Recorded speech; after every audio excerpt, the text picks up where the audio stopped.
करते हैं। ठीक है, चलिए वीडियो को स्टार्ट करते हैं। सो पहला क्वेश्चन यहाँ पे क्या कह रहा है वो देखते हैं दोस्तों।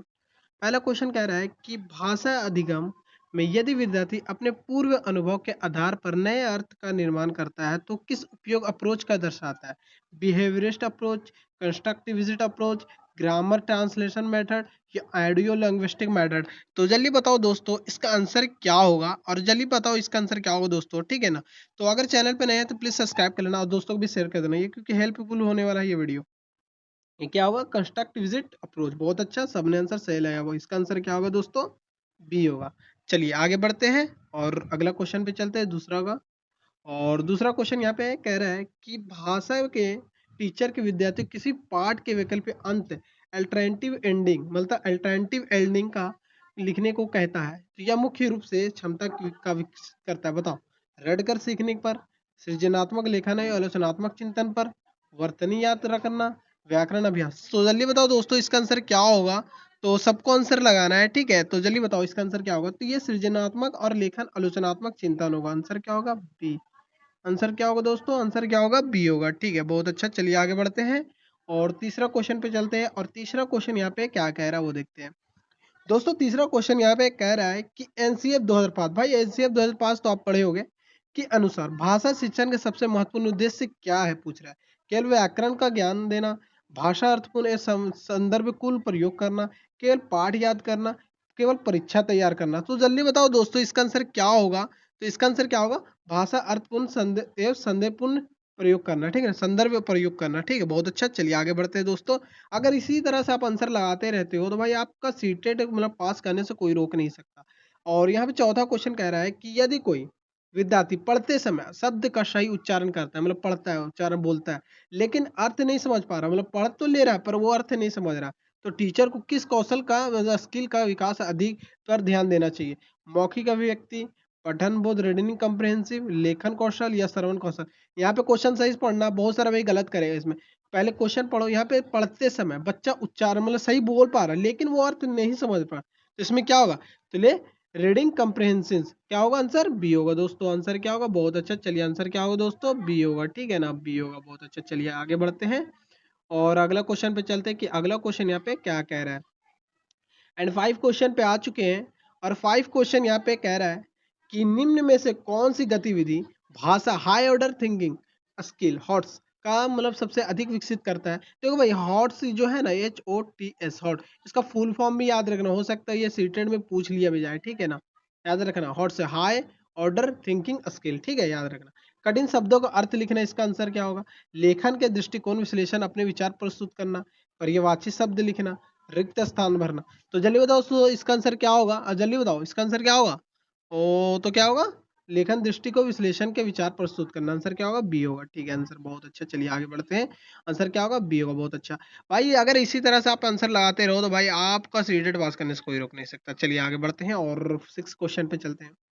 और 6 क्वेश्चन कह रहा है यहाँ पे कि फॉर्मेटिव असेसमेंट का सबसे उपयुक्त उदाहरण कौन सा है? केवल वार्षिक परीक्षा, लेखन कार्य, नियमित प्रतिपुष्टि मतलब देकर यहाँ पे सुधार करना, या केवल बोर्ड परीक्षा, या केवल मौखिक परीक्षा। तो जल्दी बताओ दोस्तों इसका आंसर क्या होगा। ठीक है, जल्दी बताओ। लेखन कार्य या नियमित प्रतिपुष्टि देकर सुधार करना। आंसर क्या होगा दोस्तों? बी होगा। आंसर क्या होगा? बहुत अच्छा, ये आंसर क्या होगा? बी होगा। चलिए आगे बढ़ते हैं और 7 क्वेश्चन पे चलते हैं। और 7 क्वेश्चन यहाँ पे क्या कह रहा है वो देखते हैं। 7 क्वेश्चन कह रहा है कि भाषा का जो अधिगम होता है स्कॉल फोल्डिंग का होता है, इसका अर्थ क्या होता है? ये भाई बहुत बार पूछा गया इस रिलेटेड में, ये समझ लो इंपॉर्टेंट क्वेश्चन है भाई, ये बहुत बार पूछा गया है। ठीक है, तो सभी उत्तर को बता देना। आवश्यकता के अनुसार स्थायी देकर धीरे धीरे मतलब उसे हटाना, केवल कठिन प्रश्न देना, बार बार अभ्यास करना। तो जल्दी बताओ दोस्तों इसका आंसर क्या होगा। तो जल्दी बताओ। तो इसका आंसर क्या होगा? आवश्यकता के अनुसार अस्थायी सहायता देकर धीरे धीरे उसे हटाना। मतलब जान लो अगर आपके सामने कोई बच्चा है, ठीक है, और उसको जान मतलब कोई चीज समझ नहीं पा रहा है, तो उसे आप अस्थायी मतलब सहायता, थोड़ा सा सहायता दो, फिर वो अपने मतलब कामयाबी की ओर बढ़ेगा। ठीक है, मतलब अपने आंसर की ओर, इस तरह से। ठीक है, आंसर क्या होगा? बी होगा। ठीक है, अब समझ गए स्कल फोल्डिंग किसे कहते हैं?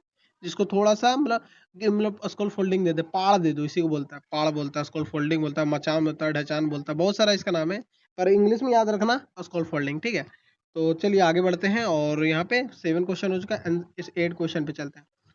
और 8 क्वेश्चन यहाँ पे कह रहा है दोस्तों कि मतलब यदि कोई टीचर विद्यार्थियों को एक विषय पर कविता, कहानी, संवाद मतलब कहानी और बातचीत के लिखने के विकल्प देता है।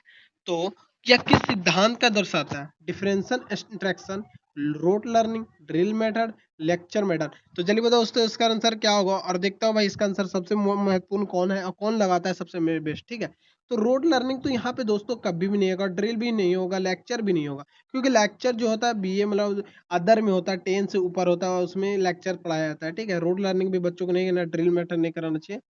बहुत अच्छा, इसका आंसर क्या होगा दोस्तों? इसका आंसर होगा डिफरेंसी इंस्ट्रक्शन। ठीक है ना, डिफरेंटेड इंट्रैक्शन होगा। ठीक है ना, इंस्ट्रक्शन। बहुत अच्छा, चलिए आगे बढ़ते हैं और अगला क्वेश्चन पे चलते हैं। ठीक है, और 9 क्वेश्चन पे आ चुके हैं, और 9 क्वेश्चन यहाँ पे क्या कह रहा है वो देखते हैं। 9 क्वेश्चन यहाँ पे क्या कह रहा है वो देखते हैं। ठीक है, 9 क्वेश्चन कह रहा है कि भाषा को जो शिक्षण की रूट या एरर के किस रूप में देखा जाना चाहिए? असफलता एक का प्रमाण, भाषा अधिगम स्वाभाविक प्रक्रिया के संकेत में, अनुशाहीनता के रूप में, केवल अभ्यास की कमी। जल्दी बताओ इसका आंसर क्या होगा? ठीक है, बहुत जल्दी बताओ, जल्दी बताओ इसका आंसर क्या होगा दोस्तों। तो इसका आंसर क्या होगा? भाषा अधिगम में स्वाभाविक प्रक्रिया में संकेत में होगा। आंसर क्या होगा? बी होगा। ठीक है, आंसर क्या होगा दोस्तों? बी होगा। बहुत अच्छा, चलिए आगे बढ़ते हैं दोस्तों और अगला क्वेश्चन पे चलते हैं, 10th का। और 10 क्वेश्चन यहाँ पे कह रहा है कि मतलब निम्नलिखित में से कौन सा प्रश्न विद्यार्थियों को आलोचनात्मक क्रिटिकल थिंकिंग रेडीनेस सर्वोत्तम आकलन करता है, मतलब क्रिटिकल थिंकिंग का अदर चिंतन के लिए यहाँ पे पूछ रहा है। कहानी के शीर्षक लिखिए, या इससे होगा उसका चिंतन बढ़ेगा। लेखक के विचार आप किस सीमा में तक सहमत है, अपने तर्क दीजिए, या इससे होगा। या पठन, 5 पठन मतलब शब्द लिखिए, या पत्र का नाम लिखिए। देखो, अगर आपको थिंकिंग क्रिटिकल थिंकिंग रेडीनेस करना है तो भाई आपको इसका आंसर क्या होगा? पहले तो आंसर बी होगा। ठीक है, आंसर क्या होगा दोस्तों? आंसर क्या होगा? बी होगा, आंसर बी होगा। ठीक है, क्यों बी होगा? क्योंकि लेखन विचार आप किस सीमा तक सहमत है, अपने तर्क में, खुद के तर्क में लिखना है। ठीक है ना, कैसे होगा? मतलब मान लो कि आप एजुकेशन सिस्टम में आप पढ़ाई कर रहे हो, भाई सरकारी नौकरी कैसे लेगा, पहले ये पढ़ना पड़ेगा, फिर ऐसे करेंगे तो ऐसे मतलब सीटेट पास कर लूंगा, और ये पढ़ूंगा तो इस तरह से मतलब डेली प्रैक्टिस सेट लगाऊंगा केयर एजुकेशन का, तो यहाँ पर आसानी से पास कर लूंगा। तो भाई इस तरह से आप डेली थिंकिंग करते हो, इसी को बोलता है क्रिटिकल थिंकिंग। ठीक है ना, अदर अदर सोचते हो। तो ये समझ चुके हैं, अब 11 क्वेश्चन पे चलते हैं। अरे 11 क्वेश्चन यहाँ पे क्या कह रहा है वो देखते हैं। यहाँ पे कह रहा है कि भाषा के क्लास में पोर्टफोलियो का मुख्य उद्देश्य क्या है? पोर्टफोलियो तो आप पढ़े होंगे, बच्चे रिलेटेड होता है। केवल अंक देना क्या? समय के साथ विद्यार्थी को भाषा के प्रगति का आकलन करना क्या? केवल परियोजना का जमा करना क्या? केवल उपस्थिति दर्ज करना। तो जल्दी बताओ दोस्तों इसका आंसर क्या होगा? ठीक है, जल्दी बताओ। तो केवल तो यहाँ पे नेगेटिव वर्ड होता है, केवल तो होगा नहीं गाइस। ठीक है, तो फ्रेंड यहाँ पे क्या होगा? आंसर बी होगा। आंसर क्या होगा फ्रेंड? बी होगा। बहुत अच्छा, क्या होगा फ्रेंड? बी होगा। बहुत अच्छा, चलिए आगे बढ़ते हैं और अगला क्वेश्चन पे चलते हैं कि अगला क्वेश्चन यहाँ पे क्या कह रहा है 12 का। एंड 12 क्वेश्चन पे आ चुका है फ्रेंड। और 12 क्वेश्चन यहाँ पे कह रहा है कि यदि विद्यार्थी किसी पाठ को अपने जीवन के अनुभव से जोड़कर समझता है तो यह किस प्रकार के अधिगम उदाहरण है? Rote learning, meaningful learning, trailer of error learning, या मैकेनिकल लर्निंग। जल्दी बताओ इसका आंसर क्या होगा दोस्तों। ठीक है ना, जल्दी बताओ। तो यहाँ पे क्या पहले पूछ रहा है, पहले क्वेश्चन पढ़ो। किसी पाठ अपने जीवन और जोड़ कर समझाता है, किस प्रकार का अधिगम? जीवन से रिलेटेड है। रोड लर्निंग होगा? नहीं। मीनिंगफुल लर्निंग होगा? यस। आंसर क्या होगा दोस्तों? बी होगा। आंसर क्या होगा? बी होगा। Trial and error learning? नहीं। Mechanical learning? ये भी नहीं। आंसर क्या होगा? बी होगा। बहुत अच्छा, चलिए आगे बढ़ते हैं दोस्तों और अगला क्वेश्चन पे चलते हैं। और 13 क्वेश्चन यहाँ पे आ चुके हैं, और 13 क्वेश्चन यहाँ पे क्या कह रहा है वो देखते हैं कि एनईपी 2020 के अनुसार भाषा शिक्षण के किस पर विशेष पर बल दिया गया है? बताओ किस पर बल दिया गया है?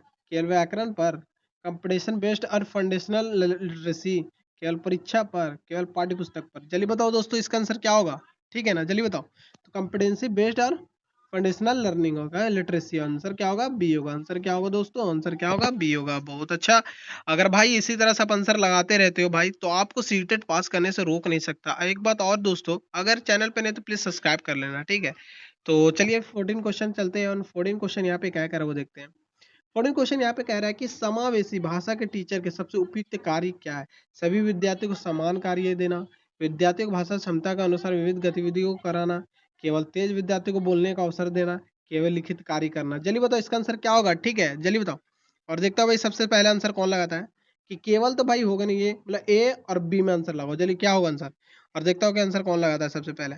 तो इसका आंसर सबने आंसर बी लगाया। बहुत अच्छा, सबने सबका आंसर, क्योंकि विद्यार्थी क्षमता अनुसार विधि गतिविधि एक्टिविटी उपलब्ध कराना। ठीक है ना, आंसर क्या होगा दोस्तों? बी होगा। बहुत अच्छा, चलिए अगला क्वेश्चन पे चलते हैं। और यहाँ पे क्वेश्चन क्या कह रहा है? अगला क्वेश्चन यहाँ पे कह रहा है दोस्तों कि सीटेट के अनुसार प्रवाही शिक्षण के सर्वोत्तम संकेत क्या है?